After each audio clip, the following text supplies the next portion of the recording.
The room was in absolute silence, all eyes fixed on the 7-year-old boy who had never uttered a single word in his entire life. Sheikh Ahmad held the Quran with trembling hands, reciting Ayat al-Kursi for the 10th time that night. But then the impossible happened. Yusuf's lips moved, and a voice came out. But it wasn't a child's voice. "You cannot expel me, old fool. This body has belonged to me since his mother's womb." The boy's mother let out a strangled cry. The father staggered backward, because that deep, guttural, ancient voice was coming from the mouth of a boy that doctors swore was mute due to a congenital malformation. Why did a jinn choose to inhabit a baby before it was even born? What did it want with that innocent child? And why, of all the Ruqyah sessions that Sheikh Ahmad had conducted in 40 years, would this be the most terrifying and miraculous of all? This story will give you chills from beginning to end. It will show you how Allah uses the weakest to shame the darkness. So listen to every word until the end, because what happened that night in the small village near Kuala Lumpur forever changed the faith of all who witnessed it. Before continuing with this story that will touch your soul, I want to ask you something.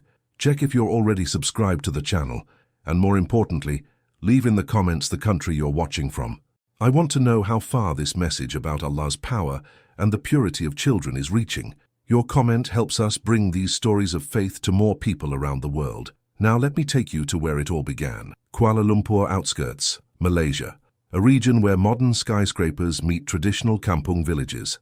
It's the year 2018, and in the modest house of the Rahman family, there is a silence that weighs heavier than any scream. Yusuf Rahman is 7 years old and has never spoken a single word. His mother, Amina, still remembers the moment she held her son for the first time. The doctors said everything was fine, but something in his eyes troubled her from the very first instant. They were eyes too old for a newborn, eyes that seemed to hold ancestral secrets. When Yusuf turned 1 and didn't babble, when he turned 2 and didn't say mama, when he reached 3 without uttering a single syllable, Amina knew something was deeply wrong. The doctors found nothing. Vocal cord malformation, one diagnosed. Nonverbal autism, another suggested. But Amina, who came from a family of women sensitive to the invisible world, knew it was none of those things. She saw how her son would sometimes stop in the middle of playing and stare fixedly at the empty corner of the room, as if conversing silently with someone only he could see. She saw how he would wake up at 3 in the morning every night, always at the same time, and sit up in bed with his eyes wide open. But there was something more disturbing. Yusuf drew obsessively, pages and pages of the same being, a dark figure, tall, with eyes that glowed like embers, and there was always a chain connecting the figure to the small silhouette of a child. "What is this, Yusuf?" Amina would ask, but the boy would only point to himself, then to the dark figure, and then place his index finger over his lips, as if saying, "Silence." The family's life became a routine of silent despair. Yusuf was intelligent. He learned to read and write faster than other children, but he didn't speak, never spoke. It was the teacher, Chick Fatima, who first suggested something that would change everything. "Amina," she said at a meeting, "have you considered that Yusuf's problem might not be medical? My aunt works with Sheikh Ahmad, one of the most respected men in spiritual treatment in the region. I've seen cases where children are silenced by entities, by Djinn." The word hung in the air like heavy smoke. Ismail, Amina's husband, would have scoffed, but Ismail wasn't there. And Amina, who had spent 7 years watching her son live in an unnatural silence, felt something inside her give way. "How do I find this sheikh?" she asked. Sheikh Ahmad bin Abdullah was not a charlatan. He lived in a simple house on the outskirts of Kuala Lumpur, serving as an imam for more than 40 years. His reputation was built on reverent whispers from families who had sought help when medicine had no more answers.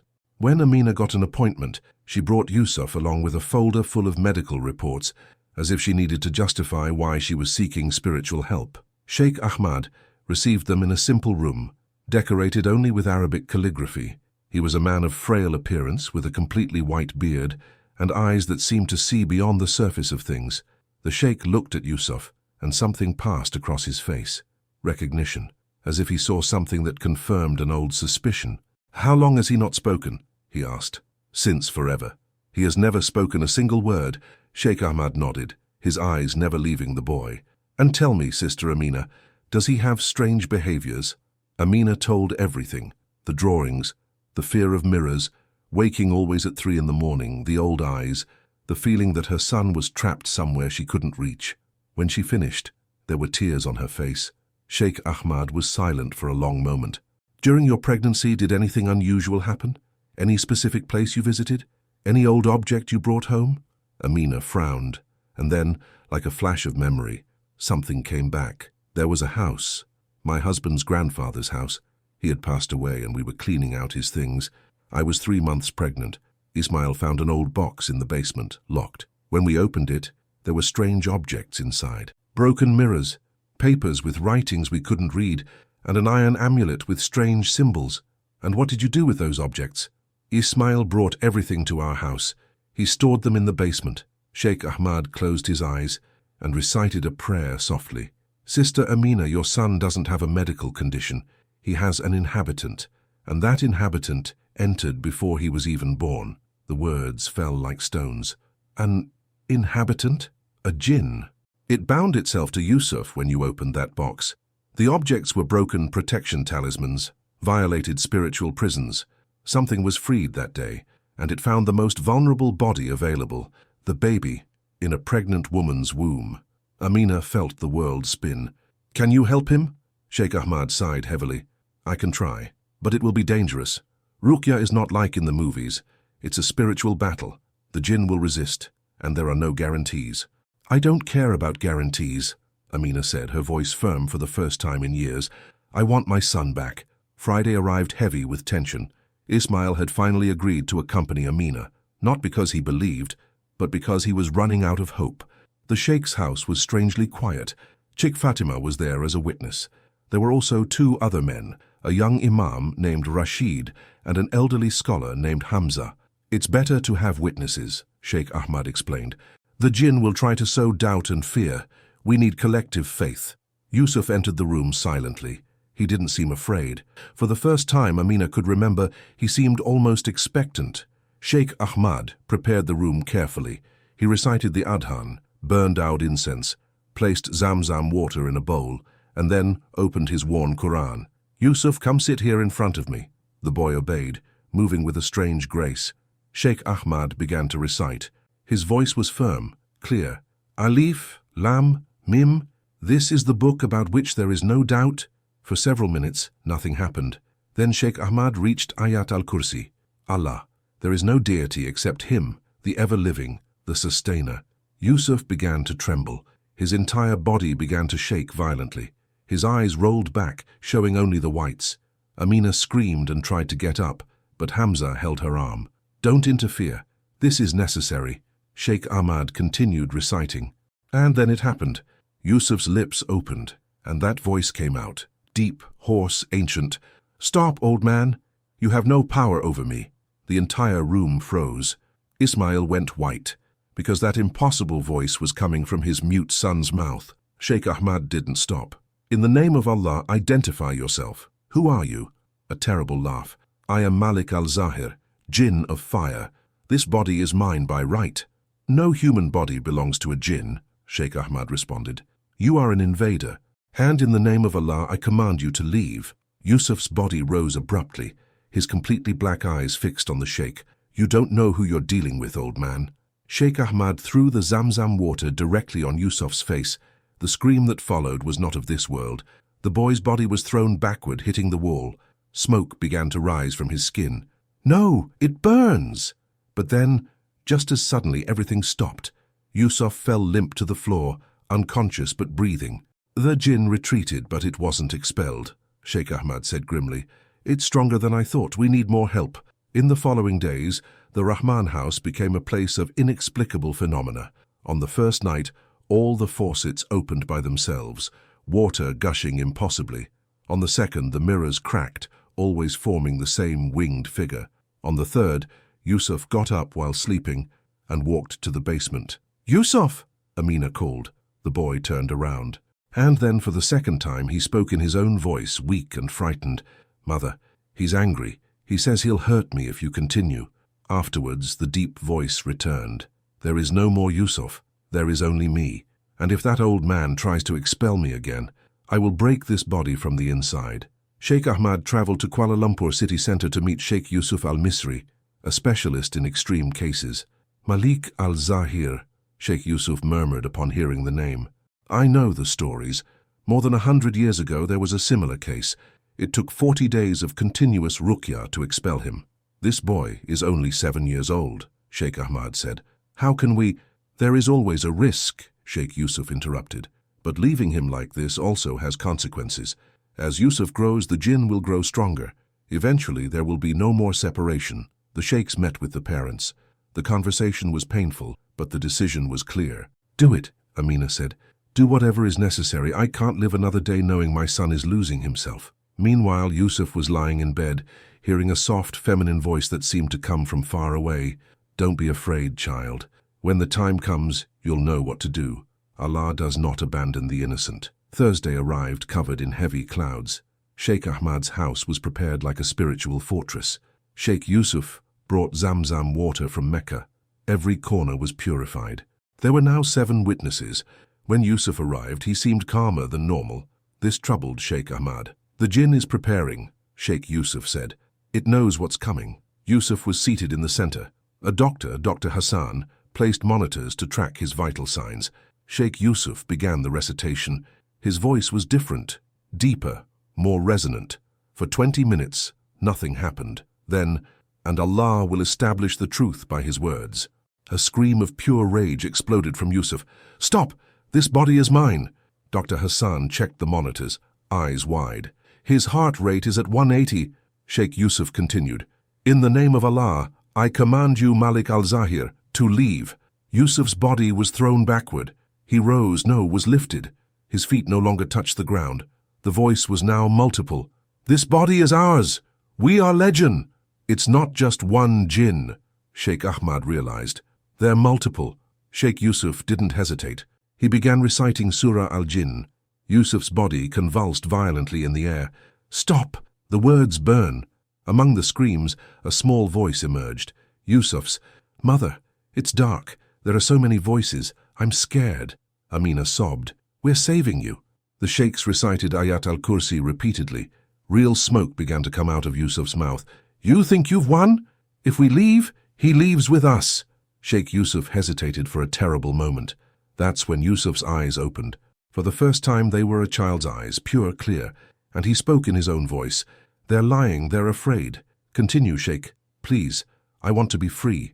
Sheikh Yusuf threw Zamzam water and recited, Kul huwa Allahu ahad.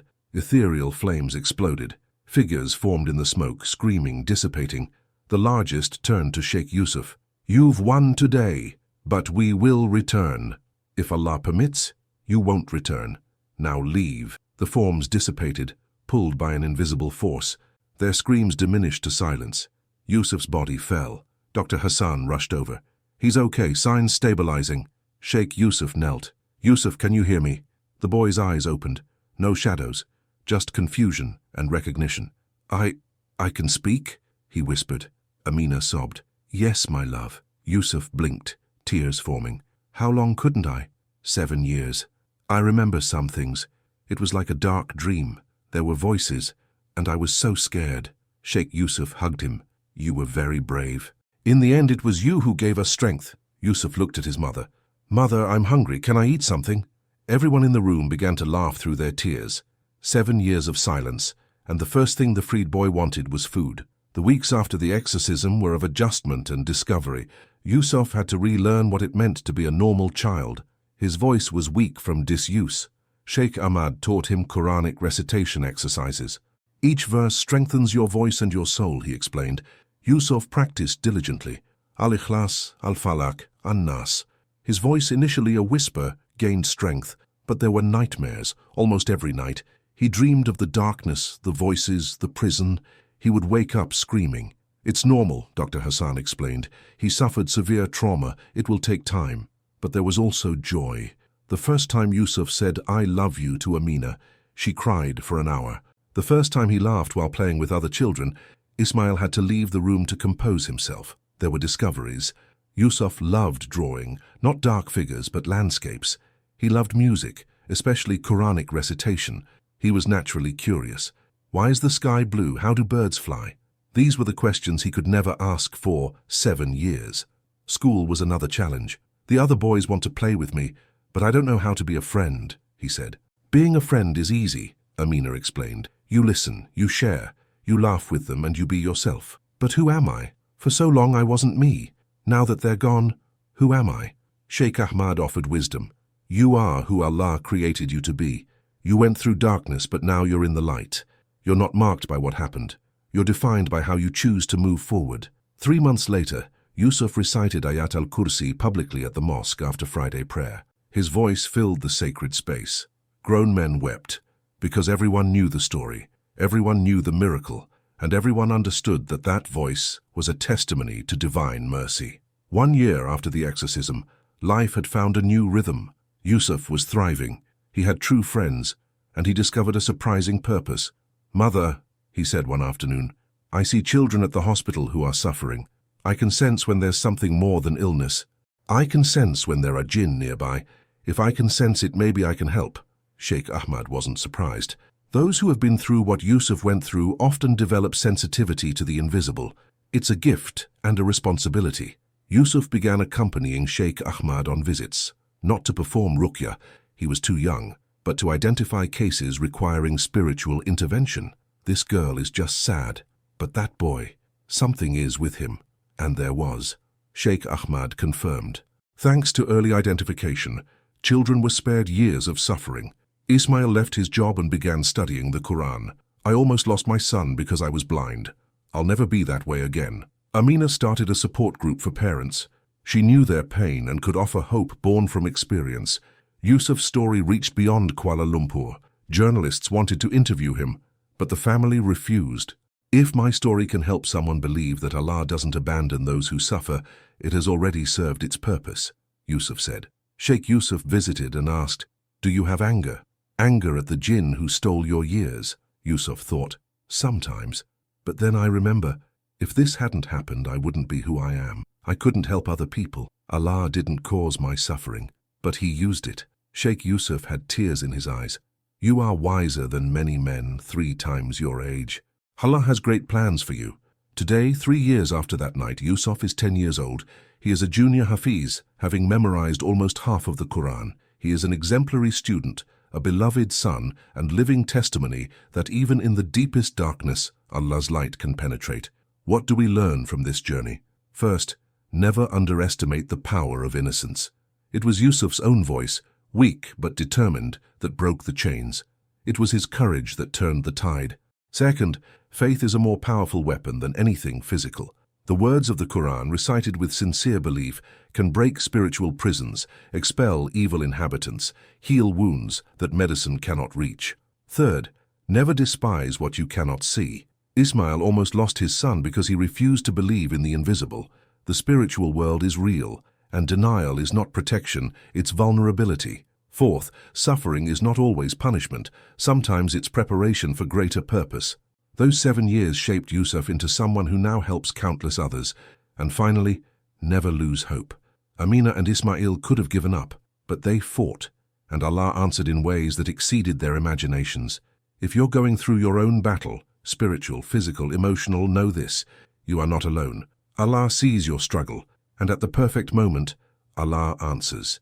If you know someone facing something similar, share this story. Give them hope. Help them find reputable sheikhs who can help.